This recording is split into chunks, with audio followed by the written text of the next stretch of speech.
ありがとうございます。バスは西長岡停留所を発車し、次の停留所である中原停留所に向かっています。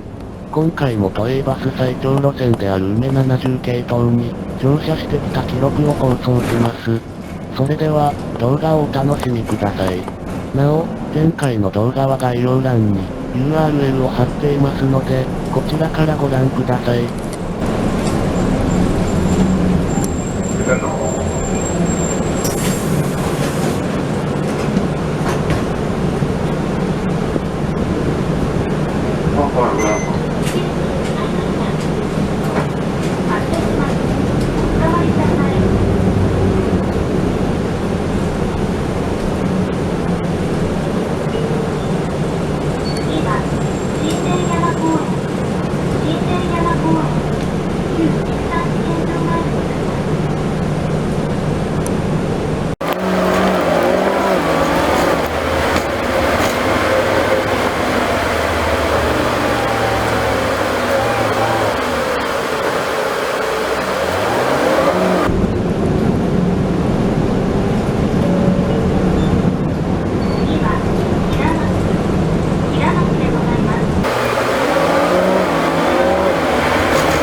スは青梅警察署前停留所を発車し、次の停留所である川辺駅入口停留所に向かっています。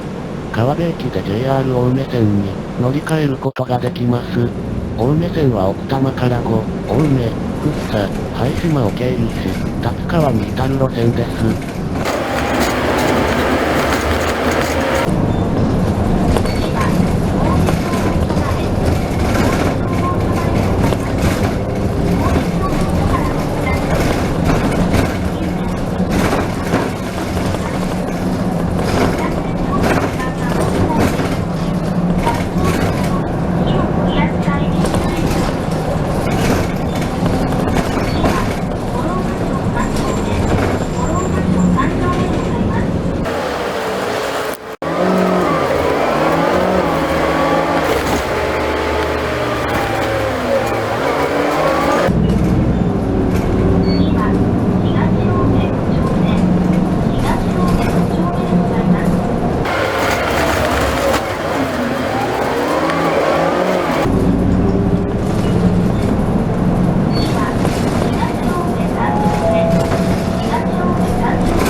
バスは6番公園前停留所を通過し、次の停留所である東青梅駅北口停留所に向かっています。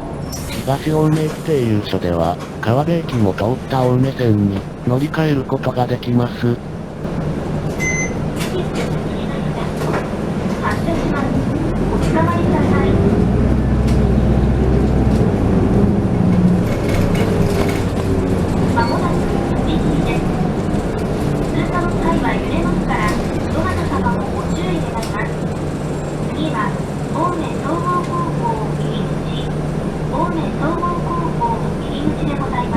バスは青梅駅北口停留所を発車し、次の停留所である青梅総合高校入口停留所に向かうため、勝沼第一踏切を横断しようとしています。